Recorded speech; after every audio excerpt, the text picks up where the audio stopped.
After 1945, developments in audio engineering and sound recording, coupled with the rapid growth of the music industry, rendered the recording studio an important site for cultural production. In the 1940s, a typical recording session lasted only 3 hours and yielded 4 songs.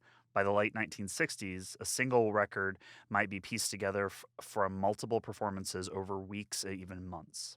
Through the introduction of tape recording and the technological innovations that followed, the recording studio has been transformed from a functional worksite in which well-rehearsed performances were recorded on the spot to a creative workspace in which the tools of recording became integral in the creative process itself.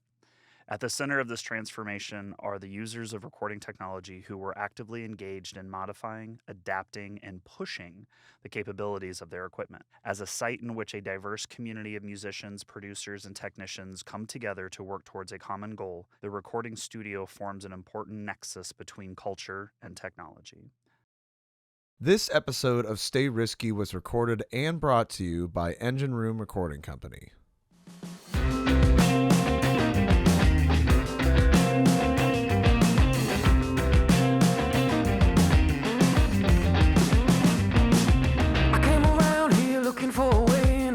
Outside with everybody else.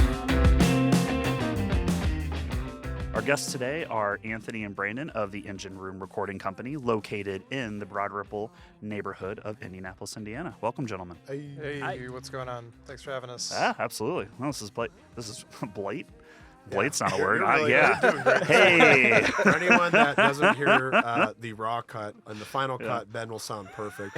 But we did just spend about 3 hours doing his 5-minute monologue. So hope you guys have fun this weekend. Worst part is I go through this before we do these shows, and at home it's totally different. In the bathroom it sounds great. Yeah. You get here, it's a whole nother You know process. what? You know what the solution is? You need to get butt naked. Yeah. You need to bring in a shower. I don't know if you guys have the capability, but if he can be in the shower and do his monologue, I think we'll be okay. I'd say we could bring in a toilet and just you can sit on it and maybe you'll feel Oh, this show will never air. you'll feel at home. Welcome, gentlemen. Thank you guys for being here. So we're going to kick it off. We'd like to know a little bit about the Engine Room Recording Company, kind of how it came about and how long you've been here, all that good stuff. So let us know. Well, first I want to say something about that monologue. Everything you said was wrong. No, that's how the last episode started. Yeah. I was like, why is that a thing all of a sudden? Like, It only gets worse as time goes on. I did deep research there, man. Yeah. I don't know, Brandon. How do we start? How did we start? Well, That's good. yeah. I have a loose interest in music production, and Anthony has a fine interest in music production. Okay. And he was like, "Hey, I want to do this." I just came back from being deployed, and it was late 2020. Yeah. So the world was different than it is now, Sure. and we were trying to figure out what to do. And I was interested in doing something that wasn't my 9 to 5, and he had been doing quite a bit of real production, actually knowing what he's doing with real gear, and I had sort of a small amount of can-do attitude and positivity, and thought, hey, we've got an idea about doing this, and found this studio, and the owner at the time was willing to part with it, and we kind of became decent friends with him, and now we've been here for going on 3 years, and many Awesome. many Congratulations. different projects, many Nice. multitudes of projects. Yeah. Location's everything, For sure. especially with studios, because you want to be accessible for people from all over the city and outside the city. Why, or how did you guys actually come across this space, and why did you decide this was our best opportunity to get this off the ground? Well, that kind of goes into how he entered that last part. See, I tell that last part a little bit different. It was a corporate takeover. So we'll just you know. cut this out. Yeah. It was a big corporate Yeah, it takeover. was, there was a guy here before, and we were like, no. Yeah. it was- It was post-COVID. Yeah, the whole thing. No, I think the space is honestly the strongest advantage that we have, because there's a lot of recording studios and a lot of people with spaces in their basement, all that kind of stuff. Sure. That's where a lot of them start. Right, Yeah. for sure. And hell, that's how I started. But we have a lot of walk-in traffic. people excited that there's a recording studio here, and Yeah. we'll probably generate a lot of business from walk-ins more so than even like our website or anything like that. That was especially true on the first year and a half, but since then we've been putting a pretty strong emphasis on developing our reputation and stuff like that, and we've gotten some really cool projects from that. Yeah. So. And do you have Brandon like outside? Like, do you just leave the door open for the walk-up traffic, and he's out there like in a microphone costume, and he's like, I mean, "We've got more deals or today." less, more or less. Or- That's He's more or actually less. out there with the military pull-up bar. Yeah. Yeah, If you can do 5 pull-ups, Just you try get a to- free session. just in try to neg people into. Hey, you guys want to record today? Yeah. I didn't know you were in the military. Thank you for your service. It's Oh. Anthony. Yeah, Thank you no, for your yeah, service. no, yeah. I didn't know you were into music. Thanks for your. I was gonna say, sure, Thanks yeah, for your yeah. art. service Yeah, no. Thank you for your The service to local- the Indianapolis Sure. local scene. Sure. Thank you for your service to the military. I don't know which one's more important. They're both I equally. think. Probably music. Oh yeah, totally, yeah, definitely. I remember you telling me that now. I'm an idiot. That's all right. That's cool. That's cool, man. But, so you guys, I'm sure, have a wide variety of projects that come in here. Now, for anybody that maybe hasn't seen this room or been in it, it's a good size, but it's not huge. It's not, there's plenty of studios nearby that have, A room, B room, C room. We're in a smaller, it's probably like a 7 or 8 by. It's like 10. 10 by 12, maybe. Okay, yeah, so something a little bit smaller. It's a lot more it's- intimate. Size Yeah. doesn't matter. yeah. So, That's not what they say. but yeah, it's a studio room inside of a small retail Yeah, space. it's like a Yeah. boutique. Yeah, place. yeah, it's like a But- boutique. I enjoy that though because it's and I've worked and recorded in bigger studios and stuff like that, and there's something really homey feeling about this. Do you think the size of the room and the feel and the vibe kind of brings a certain type of genre or certain type of artists, or do you think people just kind of come in here, they're like, hey, this is a cool new place, I want to try this out, and because you could do any type of music in here, but you kind of just have to do it a little bit more segmented, right? You can't put a 12-piece band in Right. the room all at one time. So how is I guess what type of clients are coming in here? What type of things are you seeing come in through the studio? Recently podcasts, but Really? really a handful. Yeah, really like a hate podcasts. handful of stuff. I think we excel at anything with drums. We can definitely do. We aren't getting like a 9-piece bluegrass set with we aren't getting that. But 9-piece bluegrass? yeah, it's got the accordion and the Oh, wash yeah. I the know washboard exactly where you're at, brother. washboard That'd be banjo. Yeah, and It exists. but I think it's really a healthy smattering of stuff. But it feels DIY to maybe take a stab at describing it. And so I feel like we get a lot of self-starting folks who are in that same creative space. But Maybe they have an idea for a band, but it's just them, and they want to maybe play every instrument or get some people in. And yeah, I would say that's like the lower end, and then the higher end is in development of where you are in your creative process. But yeah, we have no problem. It's just like if you want to track drums, it takes the whole room. sure, Yeah, but we've had quite a few things, stringed instruments.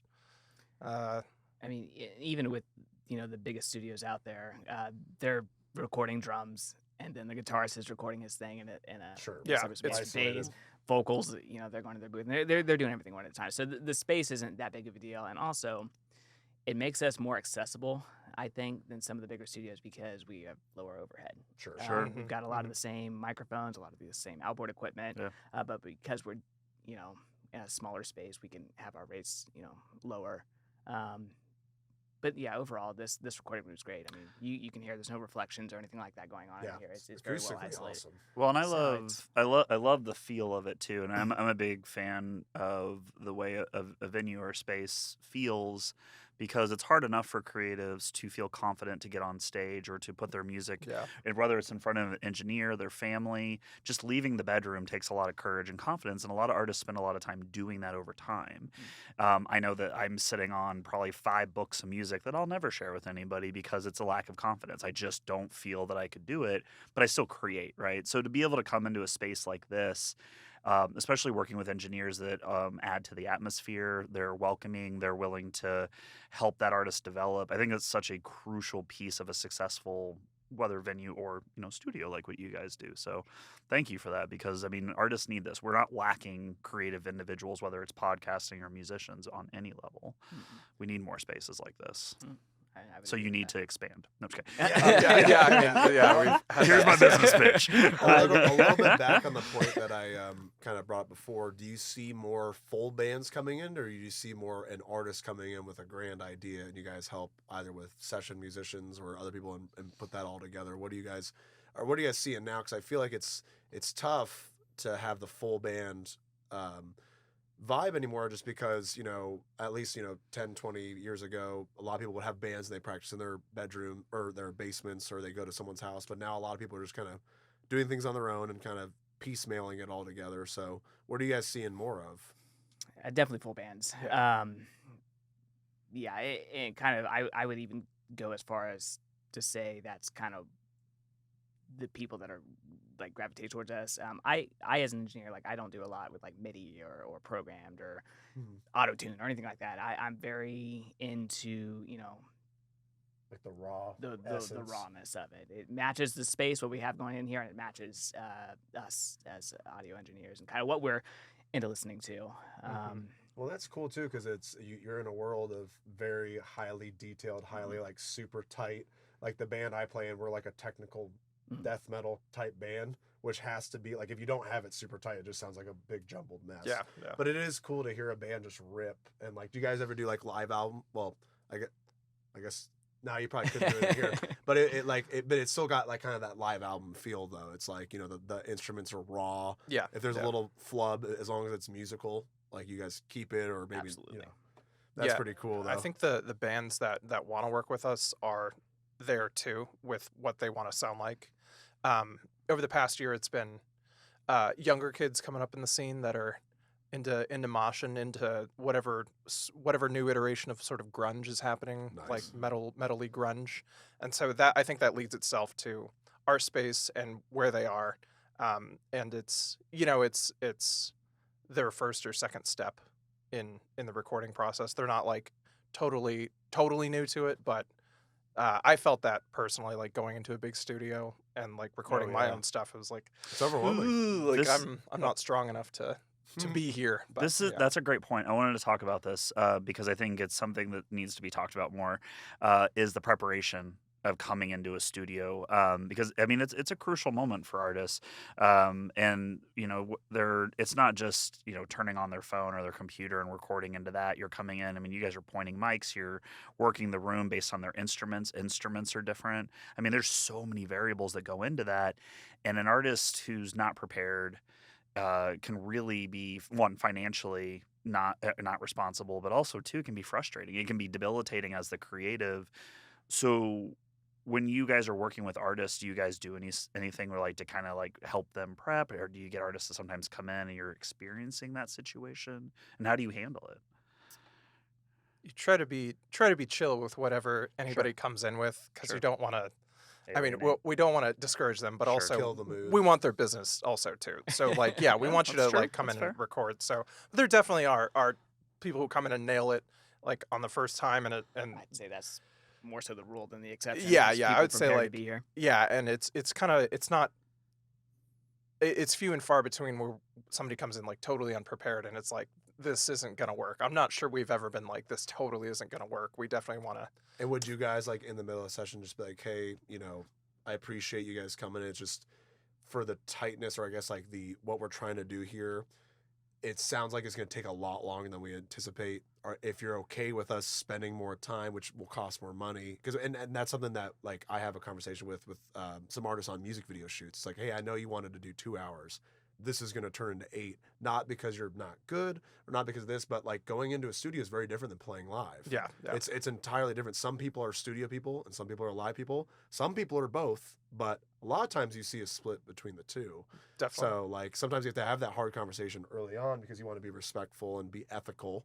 Like you don't want to, not tell them like, oh, hey, here's an extra $300 to your bill because we spent X amount of hours, but you didn't realize it because you were trying to do your thing. Right. I think that's our little Abbott and Costello kind of thing is our dynamic is helpful for that.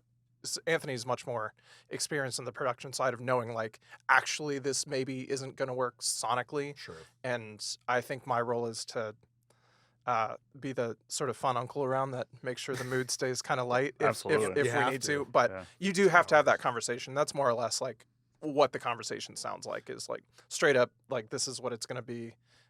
If you want to try to continue with this, it's cool if you want to, but we want to be honest with you about how much this is going to cost. I mean, financially, it's expectations. I actually it's just refer setting to you expectations. as Yeah. Uncle Brandon. My Oh, kids cool. have no idea who you are. Yeah. But I was like, I'm going to go see Uncle Brandon today. They're like, that's weird. Isn't your name Like, Brandon? yeah, Yeah. Ben talking about himself. in Yeah, third yeah. person. Yeah. Which is not unlike me. So It's unhinged. Yeah. It's cool though to see that you guys have that dynamic, because I think Ben and I have that dynamic as well. absolutely not. I'm kidding. I'm kidding. Keep going.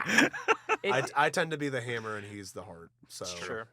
But the thing is, though, is I think if you're gonna have a good partnership, you have to have both those. That's like the whole good cop, bad cop thing. Not saying you have to be like, knocking people down, but at the end of the day, if you're trying to have a successful business, you got to pay bills, you got to do this and that. Yep. Things have to be organized, straightened out. And a lot of times, you see people who will start businesses and they have a good idea, but the lack of structure is there, and then they start to face issues with that. So, with that in mind, have you guys seen any obstacles that you've come across that you didn't think was gonna be a harder thing to handle, whether that's cost of space or like scheduling? Having a work-life balance sometimes is hard too.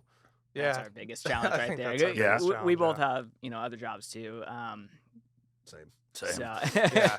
so it's definitely I feel like the amount of business that we're getting is as much as we can possibly handle. Okay.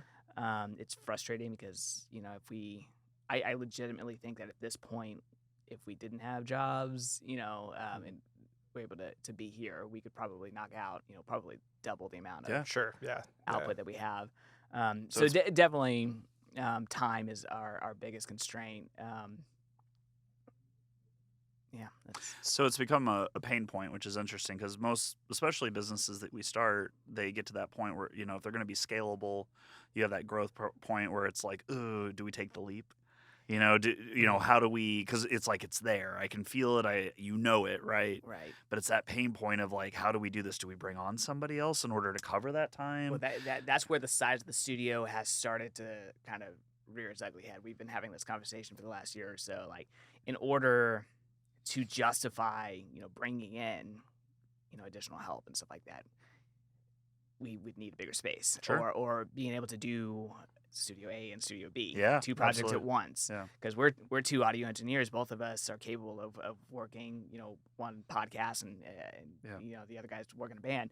And we could do that with the amount of interest, but we're having to push projects off typically, 2-3 weeks out because Sure. we've already filled out 2 weeks. And then plus I can only mix so much, and he can only mix so much. Sure, It's, sure. like he's doing a lot of video work right now, and that is where the space is starting to become an issue. And if you can't answer this next question, you can just say pass. But I know that there are studios that they will rent the space to an engineer so that they get the rent piece, but then you're still bringing in the business for the model for the to keep expanding. But you have that engineer that's like, hey, yeah, I'm gonna I've got some available time. They can cover time that you're not here. But that way, keeping everything kind of moving. Is that something that you guys could consider down the road, or is that expansion not really part of the business model? We thought about that. We had a partnership with a company that kind of offers a service like that. Essentially, you pay a subscription and you have access to spaces Yep. to work.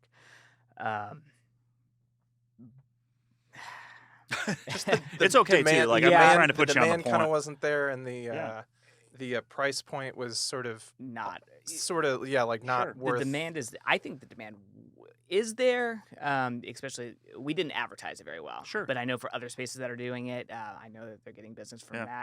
that. But it interfered with our schedule, and it interfered with our schedule as far as like it wasn't financially worth it. Yeah, I get you. Yeah, spend too much time versus what you would have to charge double or triple to justify the Correct. because you're covering someone else's costs and then Mhm. yours. Otherwise, you're just kind of doing it for free. And then not to mention too, I mean, people. There's a lot of people out there who think that they know, something about mixing properly, right?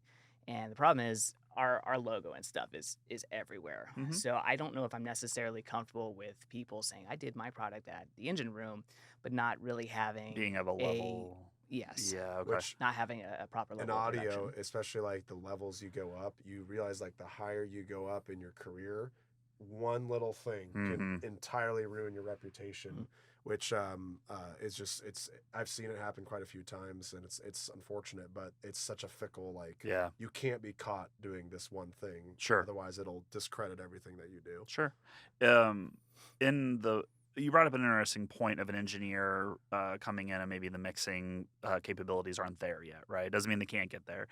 Is there an educational piece? Is there something where you could have engineers come in, they're paying for like an educational piece to work with you guys and get to that level? Yes, that we take on interns, and we typically take them on for a 3-month period. And it's typically people that either they've emailed us or Sure. They walked by or they're in a band. Yeah. The kid that we're working with now is in a band that we Right. work with. Shout out to Krya. Right. I wanted to say the shout out thing. Yeah, no, please. Shout out. We'll It's your first podcast. Yeah, it's my do first all the podcast. shout We'll Yeah. tag his Yeah. band. Yeah, absolutely. But he and honestly, that's how I got into the audio engineering section. I was going into someone's studio. He was recording me, and I was watching what he was doing. Kind of really enjoyed that part of the Yeah, process. And absolutely.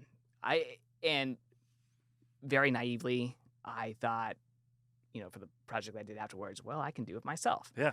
I watched YouTube, and I did, all these things, Yeah. and I watched this guy, and hell, he even came to my house a few times and, showed me some stuff. That's cool. But it's definitely about just getting the experience. I don't think that going to a traditional school to learn audio engineering is the right way. You have to just do project after project. I mean, Sure. in this space alone, because you need to know the room. we've done you're working hundreds. in.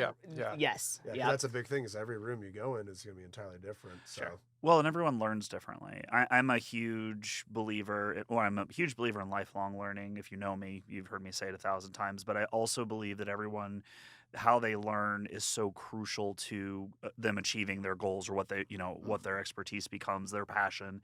And I don't believe there's a one size fits all. So I think when it comes to studios that teach education, I think you have to accommodate the individual, whether they're more auditory, visual, how they understand technology, because there's nuts and bolts, but there's also a whole nother aspect to doing what you guys do, right? Yeah.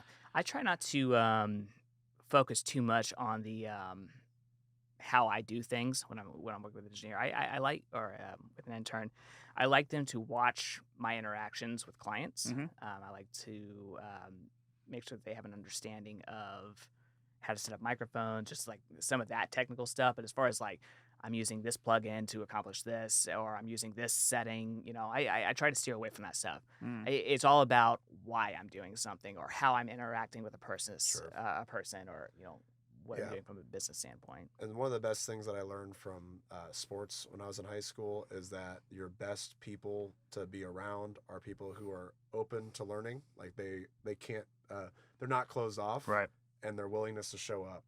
If you can do those two things, which weirdly enough in today's day is very hard to find, but if you have the willingness to try and you have the willingness to learn, you can do anything, and you're probably going to have a better shot at getting hired to do something versus someone who's super technical and really hard to work with. Because especially with musicians or just running a business in general, you have to have the personality aspect. You have to be a good, personable person to talk to, and in case something goes wrong, you don't want that person to think or go entirely change your attitude and just start attacking them. Right. They want to be in a space that's comfortable, especially if they're vulnerable with their music.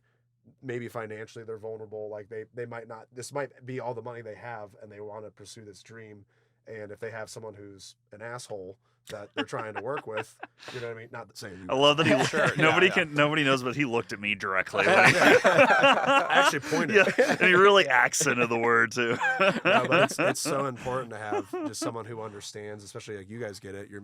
Most engineers are musicians, but like Right, yeah. you get it, you've done it, you've had the awkwardness. Like me learning how to sing in front of people in a studio was the most like humiliating thing I've ever done. But once you get through that hump, now like I don't care if anybody hears me or anything like that. Definitely, yeah. All right, we're gonna take a quick break, and we'll be right back with Anthony and Brandon. This episode's Trailblazer shout out goes to Big Brothers Big Sisters of Central Indiana. Big Brothers Big Sisters of Central Indiana serves over 1,000 youth annually from ages 8 to 18 in Hamilton, Johnson, and Marion counties. They believe that inherent in every young person is the potential to thrive. They partner with parents, caregivers, volunteers, schools, and donors in the community to help youth achieve things like higher aspirations, greater confidence, better relationships, educational success, and avoidance of risky behaviors. In partnership with parents and caregivers, they'll match young people with 1 big or 2 big couple or big friends, caring adult mentors to listen, affirm, and walk beside them. They'll also engage in fun activities with the kids, taking them to places like parks, bowling alleys, zoos, really anything that's a fun and enriching experience. If you'd like to volunteer or learn more about this program, head to bebigforkids.org today. And we're back from Ben's stutter when he said we were taking a break. And we are here with not Anthony nice. and Brandon of the Engine Room Recording. It's not nice at all. So, but the last thing we ended on was kind of like business ethics. So, kind of maybe switching gears is you guys been doing it for 3 years, right? So, kind of tell us a little bit about like, at least for me, I think it's interesting when businesses start and, you know, maybe things were slow or maybe you guys just hit the ground running and you had a ton of people hitting you up.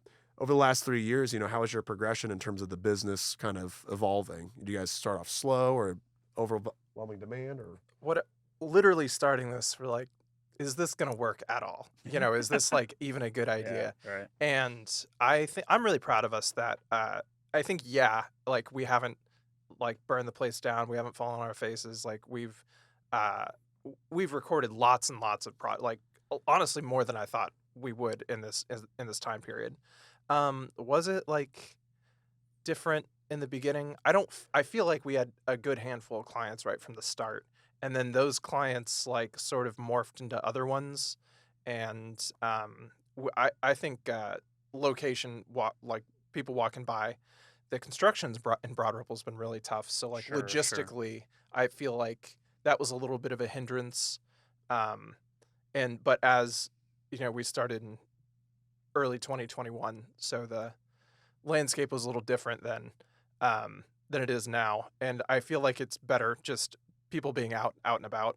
Sure. So I do think it was a little slow, but I don't really feel at any point we were like, oh my God, we have no clients and we don't know what we're doing. Yeah, you guys hit the stride of pent up demand because we Yes, started in yeah. 2019 right before COVID. Mm-hmm. And that it just chopped us down. Like we were trying to figure things out. We actually started a show and did all fun stuff. But like for me, it was really tough because I basically had my hopes and dreams kind of crushed with that. And I think a lot of bands too. So once you guys opened up, it was probably the perfect time because bands are like itching to go do something. It felt like that. And I was playing in a band also at that time, and we were like tracking our first record in March 2020. Yeah. And like right before literally everything? like during the man. week of like we weren't supposed to be that, like when they were The infamous like you week. can't leave unless you have a note from your employer that you're an essential employee Right. or whatever.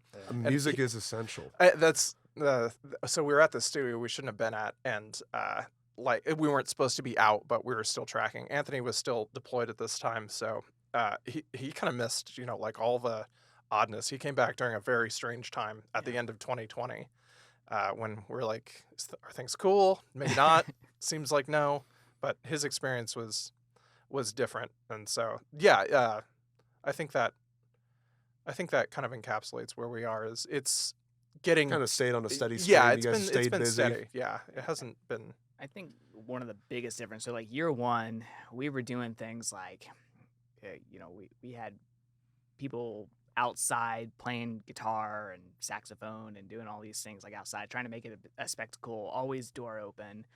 Oh, you guys I had would- like street performers out here? Yeah, That's yeah. awesome. I was going to. Sorry, I'm blanking here. You're good. There was a band called Moose Tooth that we were working with at the time. But Great before Moose we, name. Too. yeah, it is a great. Great name. It's a band good, name. it's a good band. But before we got them, they had put stuff on Facebook like, "Hey, we're looking for a recording studio." So I would responding to those kinds Sure. of emails and stuff like that. So I had to be a lot more aggressive on the first year. Second year, the construction hit us, so You're right. the walk-in traffic kind of slowed down a little bit. This year has been all about referrals. Awesome. So that's been the biggest difference. So we've had a pretty steady stream, but it's been different approaches. So the Yeah, first year definitely. it was the open door policy at all times, Sure. like everything. But this year it's just been, hey, we And I heard think it'd be about cool to see you guys go back to that because I think that's such a unique thing that a lot of studios, just based on location, can't do. They might be able to get you might be able to get to that studio, you. but your guys' sidewalk, Yeah, you've got people. mean- you've got thousands of people that walk Yeah. down every day. it's $1 million sidewalk right there. Yeah. Yeah, and thankfully they've actually made it. Yeah, they only $1 charge you million, guys like $100,000 yeah, a yeah, month. Yeah, That's they've perfect. finally. Yeah, the fixed construction it. is what's changed it. Yeah. Sure, There's no sure. point now. Yeah. but things are starting to go back to normal. So Yeah, great. and probably I think next summer. every other venue around, if you're a bar with live music, like everybody has live music now, and I think that's really good for Broadripple in general. Is it's Absolutely, just yeah. more music, Indianapolis. in music-y general. all together. Like you can walk down the street and Kilroy's is always playing something. The Brick House is that piano bar. It's Yeah. always got, you can hear the music from there. The brewery and barbecue place next to us has been doing outdoor stuff like all the time. Well, yeah, and like People- 50 years ago when Ben was 20, Broadripple was just had every bar was a venue. Like it wasn't. I mean, yeah. I'm joking, but Ben's only 80. So, Sure, yeah. but every venue. Your math is horrible. On that's okay. My brain's all congested. But no, like Broadripple used to be like a music little strip. Right? I mean, like I'm You joking. had the but, patio, you yeah. had sabbatical. Sure. Now those venues too catered to more original music touring bands, where the music you have now, which again, some music's better than no music. Right, yeah. But I it's- mean, the patio, Smashing Pumpkins famously played there before they became, huge. You had a lot of bands that went through there, and there's a lot of us in this area that are like, man, I really wish original venues would kind of come back to Ripple because that's when it was really at its peak. Now you still have the Vogue, Yeah.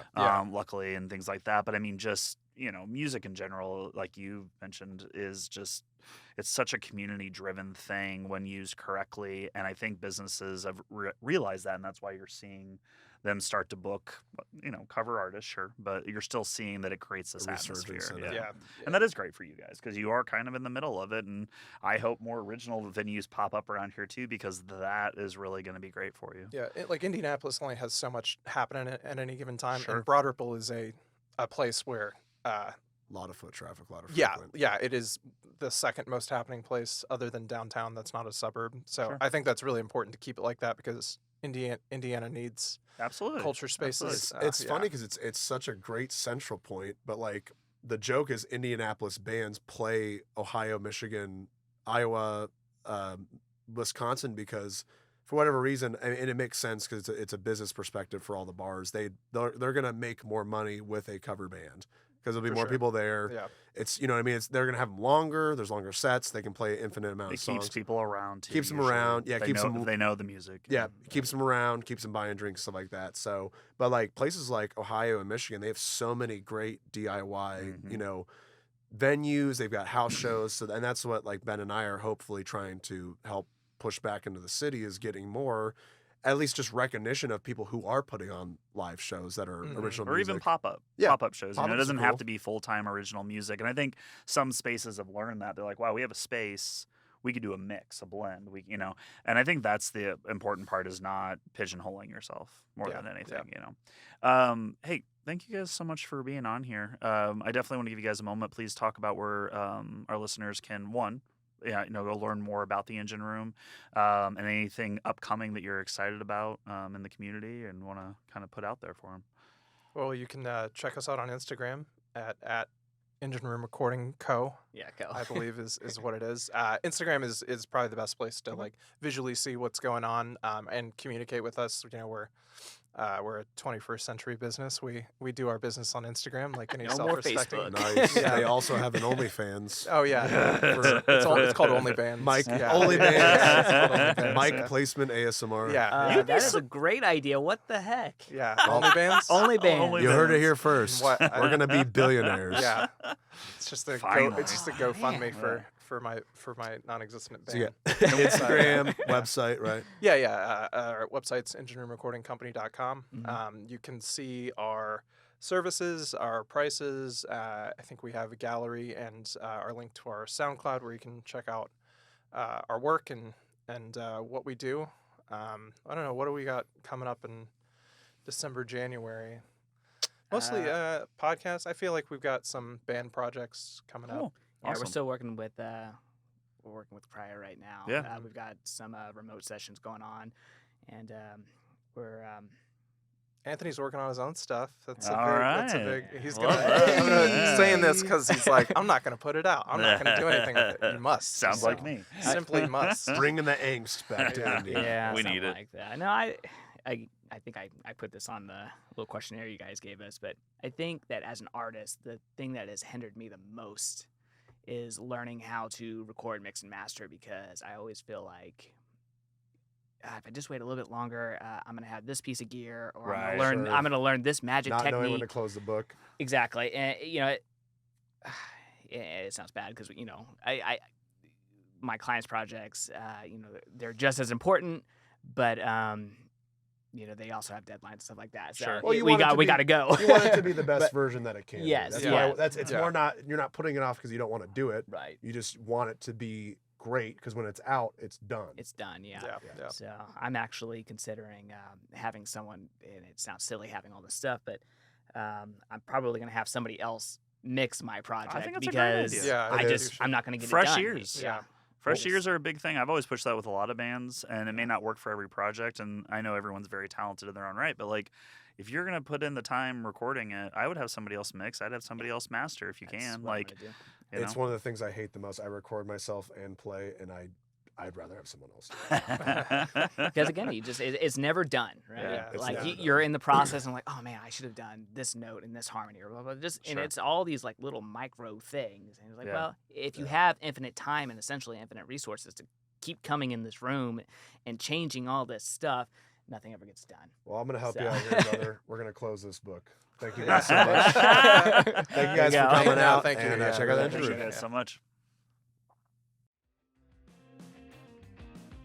Engine Room Recording Company, located in Broadripple Village just north of downtown Indianapolis, specializes in making your projects go.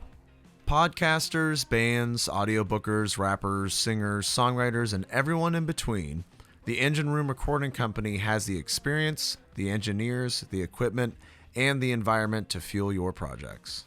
For more information on their services, creatives they've worked beside, and gear they use, visit them today at engineroomrecordingcompany.com and be sure to follow them on Instagram at Engine Room Recording Co.